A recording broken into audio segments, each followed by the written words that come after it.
跟住全屋個空位，阿仔房咧個床底咧可以擺個葫蘆。咁真嘅葫蘆瓜曬乾就得嘅喎，原來唔係越貴越好，你唔使買個玉葫蘆啊或者銅葫蘆，原來買啲天然生曬嘅葫蘆啊，10零蚊個就得㗎啦。咁跟住咧，全屋中間底部咧，你個床尾嘅位置擺個大圓石春，旺身體健康、人口平安。咁呢個大圓石春咧就唔合格嘅喎，話明大圓石春又要大又要圓，唔好岩沉起角，好似呢個樣咁圓圓滑滑就得啦。不過呢個 size 唔夠，佢差唔多要2個手板刀咁大，佢就啱㗎啦。咁跟住你個財位嚟講咧，就喺中間間房就適宜擺個大葉植物，土種或者水種都得嘅，咁你就可以聚財。咁仲要啦，原來間屋坐北向南啦，嗌間屋煞氣比較重嘅。咁我哋喺入門嗰個位置，任何一個位置咧，吊一盆植物咧，原來都要擋煞嘅。咁我再重複一次啦。大門旁邊水種植物催財，中間你冇用間浸物房嘅財位擺大葉植物設聚財。咁大仔房空位擺個葫蘆喺床底化病化嗌交。咁你間房嘅床尾擲住佢啊？擲住得㗎啦，因為床底可能有櫃桶㗎嘛。直情抌喺櫃桶裡面都得㗎啦。咁你個床尾擺個大圓石春旺身體健康人口平安。淨係我哋嗰間房。冇錯，床尾。咁大門對住任何位置咧，求其吊盆植物就可以擋你嗰個人緣麻麻地同埋容易嗌交嘅問題嘅。但係好彩你瞓住桃花位，其實人緣就唔係好驚嘅。咁跟住睇翻你個八字咧，因為頭先已經起咗你個八字，就反為比較問題大啦。原來你個命格屬水，生喺春天農曆2月，其實應該一生平穩。冇乜波浪先至啱㗎，但係冇乜波浪咧，其實都會有起有跌㗎嘛，所以你個人其實就唔適宜搏，唔適宜搏一生，其實冇乜大問題出現㗎。咁你個命原來比較起上嚟，金水有利，木火為忌。咁其實你咧就喺呢個13歲入水運就行到43，所以其實流年運唔錯。尤其是92至97嗰段咧，流年運屬水都係對你有利嘅。但係原來98到2003，原來咁多年都係屬火，所以98年之後到對你嚟講就完全冇用嘅。本來2004到2009又係屬翻水，應該你行運先至啱㗎。點知原來你一生人有10年衰運，就等於我喺45至55，你就喺43至53，你就慘啲啦。原來你2003就43，啱啱10年衰運慘啦，而家先行咗3年啫。所以咧，你個運暫時就未得嘅。咁如果短期內稍為好啲嘅流年咧，都要2007、2008、2009呢3年。暫時2006咧，任何嘢都冇乜可以做住㗎啦。咁你唯有風水搭腳頂住先啦。咁至於你先生咧，其實一生咧就未行過運㗎，因為佢有個少年運咧就喺19至29。咁我成日強調啦嘛，男人30前行運冇用，女人25前行運冇用。咁佢變咗少年嘅運冇用，而家29至49普通嘅啫，佢要49先正式入大運，所以仲要等多一段時間。陳太啊，你仲有啲咩可以問阿蘇師傅咧？咁嗱，我個細仔咧就喺外國出世嘅。咁我想知喺外國出世咧，嗰個時辰係計外國時間咧，定計香港時間？但呢個又問得啱嘅，因為好多人而家都會好多家人喺外地出世㗎嘛。咁原來無論你喺咩地方出世，用翻嗰個地方嘅時間就啱㗎啦。即係用翻外國嘅時間。冇錯，無論你加拿大又好、美國又好、紐西蘭又好、澳洲又好，咩地方出世用翻咩時間，千祈唔好調翻嚟香港時間就唔啱嘅。師傅，我有嘢想問佢。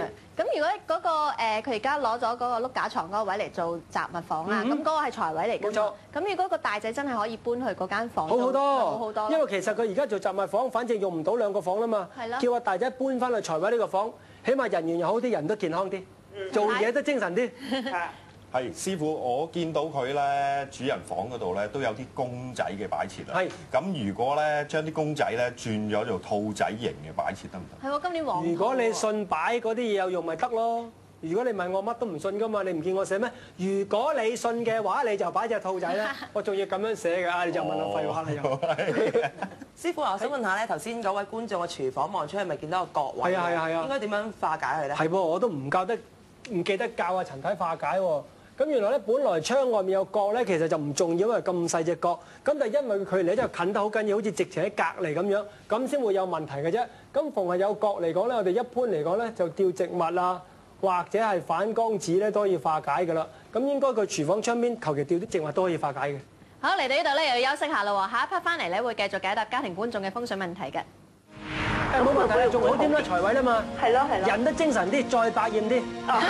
因為瞓財位身體好，佢本身又係百厭，即係身體好加百厭，即係更加好啦，更加百厭啦。歡迎大家繼續收睇《風生水起精讀班》。我哋電話裏邊咧有黃太喎，不如我哋即刻睇睇黃太嘅資料先嚟。黃太一家4口喺98年購入大埔南區某個私人屋苑。喺最初幾年，佢先生都有升職加薪。03年中突然失業，到而家都揾唔到嘢做。眼見2個仔仔仲要供書教學，夫妻2人長期受到經濟困擾，情緒已經開始變得唔穩定。黃太你好，我係文欣，隔離有蘇師傅。係蘇師傅你好。係你好。黃太啊，你好似同阿黃生都有2-3年冇嘢做咯喎，係咪啊？係啊。係喎。咁一路其實都有我先生有啲 freelance 做下嘅，咁但係你做開邊一行㗎？做物流㗎。我物流應該幾好㗎喎。係啊，但係都要求都唔係高㗎啦，都已經降低晒要求嘅，但係都唔係咁好咯。唔怕啦，我試下盡量風水又幫啦，因為個運咧就開始等緊運到啊。係啊。不如我哋睇睇你屋企有啲咩問題先嚟。好啊。門口冇乜問題啦，正常一個屋嘅門口。咁對住防煙門又好，或者防火門、走廊嗰啲咧，基本上唔開嘅門都冇乜問題嘅。咁開門旁邊係廚房，正常間隔都係咁啦。大門對沖主人房，如果冇對窗咧就唔算沖，冇問題，唔會漏財。開門旁邊咧有梳化，本來有水種植物，不過唔近門口冇用。如果近門口就有催財嘅作用。將佢擺過去隔離嗰個櫃。係啊，啱嘅，可以嘅。咁色調咧都冇乜大問題出現。因為黃生個名有金魚光喎。金魚光嗰咧，因為佢喺呢個電視機旁邊嗰個位嚟講就北位嚟嘅，又唔係漏財，又唔係離財，完全冇作用，當一個擺設。咁廚房裡面間隔正常都係爐灶隔離90度，就係嗰個洗手盆冇問題嘅。天井通常而家嘅天井都比較乾淨嘅，舊式天井就係比較污糟少少，就會容易有啲污糟嘢。唔係嗰啲污糟嘢喎，係污糟嘢。係啦，走廊有燈啱嘅。走廊一定有燈，同埋玄關位一定有燈。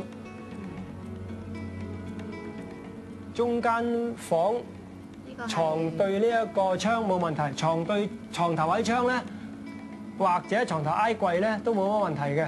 咁總之有靠山就得㗎啦。咁佢床頭挨櫃，床尾對窗，佢唔係直接擺張床有個櫃，啱啱做緩衝區咧就冇問題。師傅有條呢條路就衰啦，呢條叫反弓水啊！啱啱我哋今次教咗啦，反弓就無情啦，會漏財啦。同埋仲要啦，啲人吃裏扒外啊，人緣唔好啊，啲人唔幫你啊，嗰個擋冇事，房冇問題。廁所呢個有魚缸都係當裝飾嘅啫，風水都冇乜作用嘅。佢呢個廁所門算唔算沖？佢啱啱唔沖，但係就算沖都冇問題嘅，因為佢細路仔房對住廁所門咧，就利桃花交際應酬，人緣好，翻學都開心啲啊。主人房對廁所就唔得。主人房正常冇問題。BB 床通常擺床尾㗎啦。佢床頭挨住個窗口。佢啱啦，頭先講啦，床頭挨窗或者挨櫃都冇問題，最緊要嗰個床坪高過瞓覺枕頭得啦。咦，佢個床坪有少少唔合格，好似唔夠高噃。咁樣會唔會似跳樓格咁樣？又唔係跳樓格，原來成日床頭露空咧，成日會發夢嘅。如果你想夢遊多啲咧，以後記住啦，掉轉個床瞓就得㗎啦。都係呢條路唔好啦。係咯，好覺眼喎呢條路。係啦，佢因為有機會瞓咗嘅時候，個床頭唔知會唔會突咗出嚟。個頭突咗出嚟就唔好嘅，因為個氣喺百會穴出噶嘛，咁你成日吹住個頭咧瞓得唔好嘅。BB 床反為有靠山喎，唔錯啊。好啦，黃太，我哋睇完你間屋啦。其實你間屋咧就問題唔係好大嘅，因為你間屋咧大門向西，咁你喺2004前搬入去咧，其實我哋叫旺財旺丁，基本上就有係90分嘅。咁所以其實大問題就唔係間屋，咁我再計埋佢裡面嗰啲吉凶位置先啦。好啊。係咪屬於鎮宅咧？我哋冇錯，而家你都識啦，幾叻喎！係啊，有咪書㗎？啱嘅，咁你間屋叫鎮宅，咁我哋劃分嗰個9格先係咪？係。鎮宅我哋擺翻鎮喺下低啦，鎮跟住到巽、離、坤、兌、乾、坎、艮。咁你主人房咧同鎮去比咧就變上下爻就六煞。咁你主人房咧六煞其實桃花位。代表交際應酬人緣好，其實就唔錯㗎。咁呢個鎮見翻鎮，我哋就復位揾翻鎮就冇乜問題啦。咁跟住主人房衣櫃三爻全變就延年冇乜特別啦。廁所只變上爻生氣冇問題，跟住廚房變下爻禍害問題唔大，跟住大門變中爻係絕命，跟住梳化係五鬼就空位、嗌交位、病位、孭鑊位。但係原來咧五鬼喺梳化咧其實冇問題，我哋叫做瞓覺梳化。原來成日五鬼做梳化咧，你諗住坐一坐，跟住出街坐下。